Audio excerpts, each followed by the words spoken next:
This guide will help you resolve the installation loop issue for EAFC25. Follow these steps to ensure a successful installation. Step 1. Check system requirements.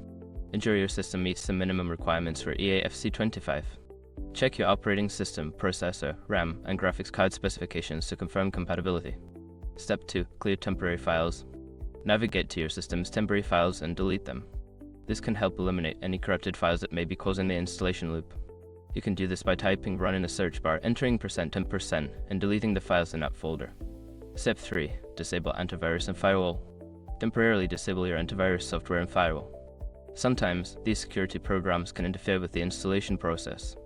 Remember to re-enable them after the installation is complete. Step 4. Run as administrator. Right-click on the EAFC25 installation file and select Run as administrator. This can help bypass any permission issues that may be causing the loop. Step 5. Reinstall the game.